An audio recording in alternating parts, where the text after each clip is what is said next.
Good morning students. आज discuss करेंगे बेटा हम इलेक्ट्रिकल पोटेंशियल एनर्जी यानी कि वैद्युत स्थिर ऊर्जा के बारे में। इलेक्ट्रिक पोटेंशियल एनर्जी यानी वैद्युत स्थितिज ऊर्जा। इलेक्ट्रिकल पोटेंशियल एनर्जी यानी कि वैद्युत स्थिर ऊर्जा क्या होती है?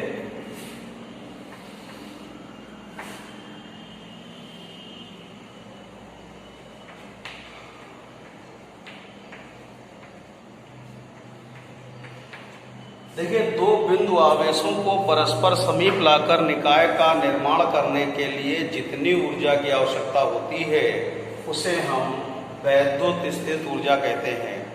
दो बिंदु आवेशों को परस्पर समीप लाकर निकाय का निर्माण करने के लिए जितनी ऊर्जा की आवश्यकता होती है उसे हम वैद्युत स्थित ऊर्जा कहते हैं और इसे U से निरूपित करते हैं और इसका मात्रक जूल होता है और ये एक अदिश राशि होती है। दो बिंदु आवेशों को परस्पर समीप लाकर निकाय का निर्माण करने के लिए जितनी ऊर्जा की आवश्यकता होती है उसे वैद्युत स्थितिज ऊर्जा कहते हैं। U से निरूपित करते हैं, इसका मात्रक जूल होता है और ये एक अदिश राशि होती है। देखिएगा, electric potential energy define as a work done performed a system by 2-point charge carry from the infinite is denoted by capital U and its unit joule and its scalar quantity। यानी जब इसको determine करेंगे तो charge की value with sign लेंगे। आप इस बात का ध्यान रखना है। चार्ज की वैल्यू कैसे लेंगे बेटा? विथ साइन लेंगे। कैसे लेंगे? विथ साइन लेंगे। चार्ज की वैल्यू एक बार फिर समझेंगे। Electric potential energy define as a work done या equal to the work done in performed a system by 2-point charge carry from the infinite and its formula है S U equals to 1/4 pi epsilon naught A Q1 Q2 upon R। ये आपका electric potential energy यानी वैद्युत स्थित ऊर्जा का एक सूत्र है। तो बेटा इतनी बात समझ में आ गई कि नहीं आ गई? Electric potential energy define as a work done to perform a system by 2-point charge carry from the infinite। अब देखिएगा किसके कुछ न्यूमेरिकल पॉइंट के लिए कॉन्सेप्ट बता रहे हैं बेटा, ध्यान दीजिएगा। देखिएगा, ये आपके पास चार्ज Q1 है और इसका मास कितना है?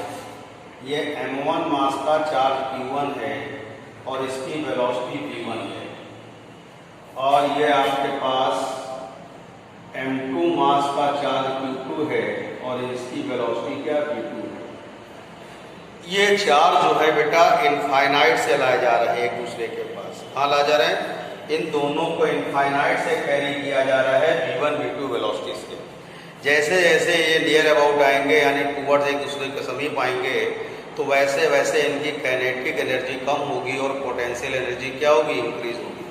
यानी काइनेटिक एनर्जी डिक्रीज होगी, पोटेंशियल एनर्जी क्या होगी? इंक्रीज होगी। तो इस बात का आप ध्यान रखोगे क्या कि जैसे इसकी वेलोसिटी डिक्रीज होगी काइनेटिक एनर्जी डिक्रीज होगी, इलेक्ट्रिक पोटेंशियल एनर्जी इंक्रीज होगी। यानी जैसे जैसे वेग घटेगा गतिज ऊर्जा घटेगी यानी कि स्थित ऊर्जा क्या होगी? बढ़ेगी। तो सपोज करिएगा ए पॉइंट पर, ये पॉइंट ए है, इस पॉइंट पर चार्ज Q1 की वेलोसिटी कितनी हो गई? 0।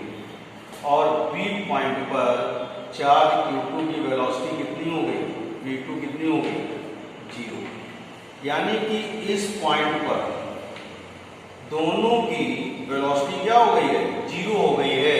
यानी इन दोनों की काइनेटिक एनर्जी जो है पोटेंशियल एनर्जी में कन्वर्ट हो गई। A पॉइंट पर इसकी वेलोसिटी 0 हुई, B पॉइंट पर इसकी वेलोसिटी 0 हुई। यानी दोनों पॉइंट पर इसकी वेलोसिटी जीरो हो गई, तो यहाँ पर इसकी टोटल दोनों की kinetic energy electric potential energy में कन्वर्ट हो गई, यानी कि वैद्युत स्थित ऊर्जा में चेंज हो गई।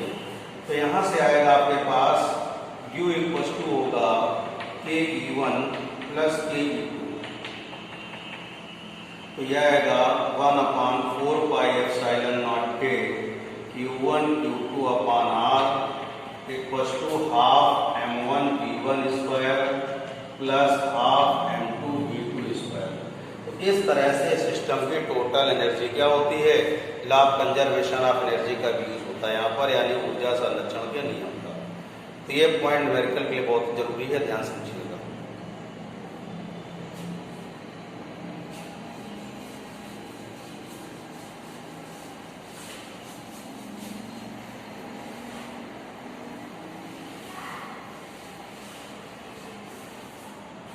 अब देखिएगा नोट नंबर 1,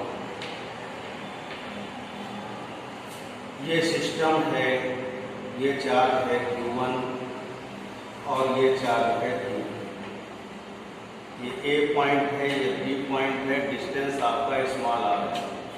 अब देखिएगा इसमें जिस चार्ज को हम फ्री कर देंगे, मान लीजिए Q1 चार्ज को आपने फ्री कर दिया, इसकी वेलोसिटी क्या है V2।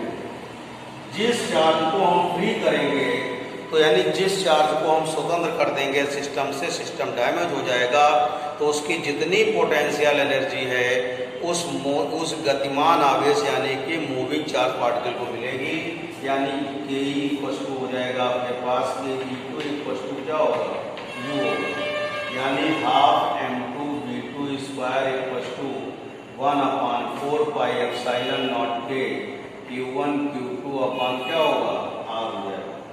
यानी कि जो भी आवेश गति की अवस्था में होगा, जो चार्ज मोशन में होगा, उसकी सारी पोटेंशियल एनर्जी जो है उसको काइनेटिक एनर्जी के टर्म में मिल जाएगी।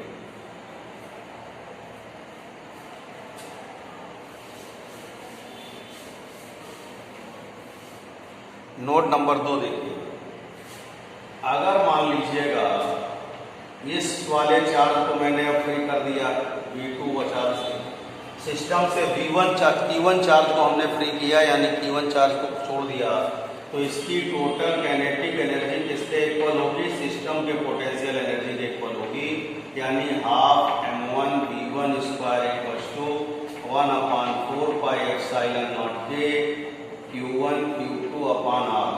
कुल मिला के एक बात ये समझिएगा, टोटली जो सिस्टम से जो भी चार्ज आपका मोशन में होगा, सिस्टम डैमेज हुआ, दो चार्जों से एक सिस्टम बनता है, यानी एक निकाय दो आवेशों से मिलकर बना है। जो भी आवेश को मुक्त करेंगे यानी फ्री करेंगे, उसको सिस्टम की टोटल पोटेंशियल एनर्जी यानी स्थित ऊर्जा, गतिज ऊर्जा यानी काइनेटिक एनर्जी के टर्म में पदों में क्या होगी, प्राप्त हो जाएगी। बात समझ में आ गई। अगर केस थर्ड देखिएगा, नोट नंबर 3,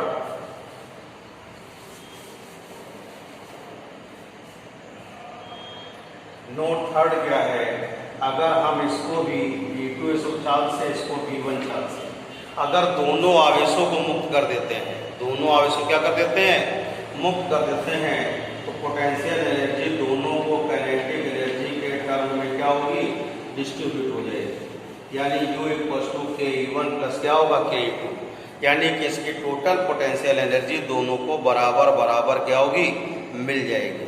इतनी बात समझ में आ गई।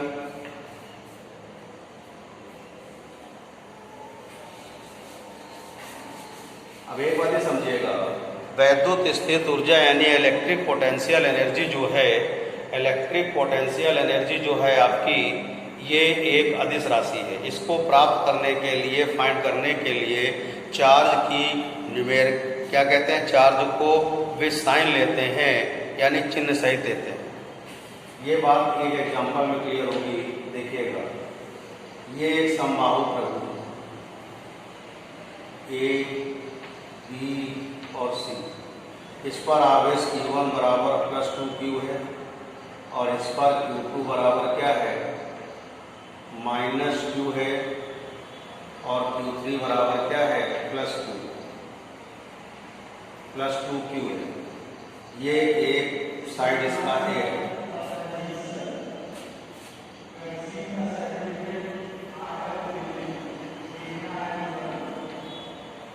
देखिए यहाँ पर कितने निकाय बन रहे हैं, एक ए बी है, दूसरा बी सी है, तीसरा सी ए। दो आवेशों के मिलने से एक निकाय बनता है, इस बात का आपको ध्यान रखना है। दो आवेशों के मिलने से एक निकाय बनता है, तो यहाँ पर क्या होगा, ध्यान दीजिएगा, U इक्वल टू होगा U A B plus U B C plus U C A. Value रखेंगे 1/4 pi epsilon nought K Q1 Q3 upon a, 1/4 pi epsilon nought K Q3 Q2 upon a plus 1/4 pi epsilon nought K Q2 Q2 upon ए। अब देखिए इसमें 1/4 pi epsilon nought के,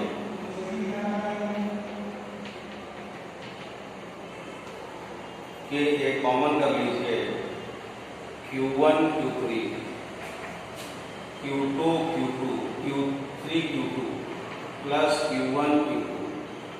अब सभी के यहाँ पर चार्ज की वैल्यू हम विथ साइन रखेंगे, यानी कि चिन्ह सहित रखेंगे।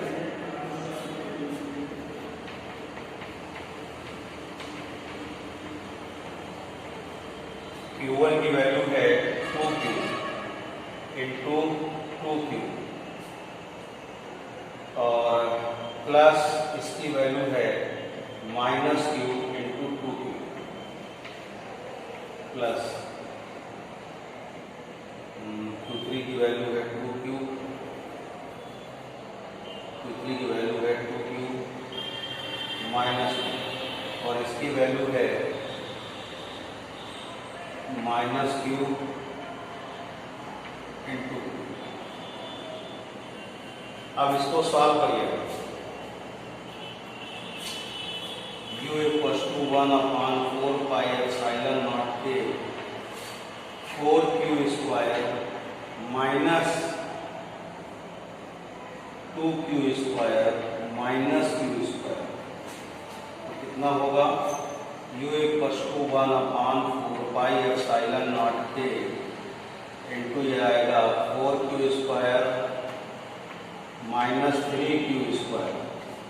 तो यहाँ एनर्जी आ जाएगी बेटा, ध्यान दीजिएगा, U equal to 1/4 pi epsilon nought K Q square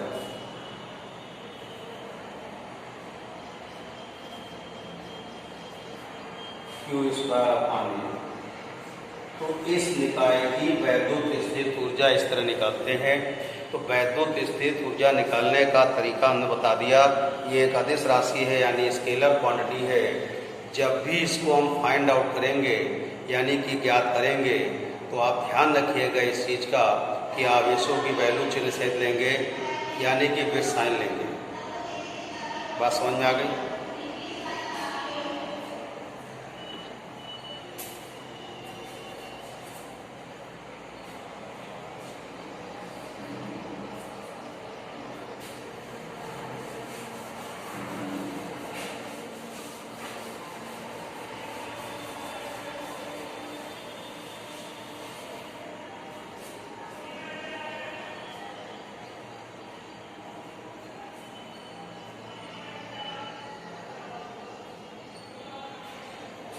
electric potential energy होती है आपकी वैद्युत द्विध्रुव की इलेक्ट्रिक पोटेंशियल एनर्जी होती है। ये देखिएगा आपके पास,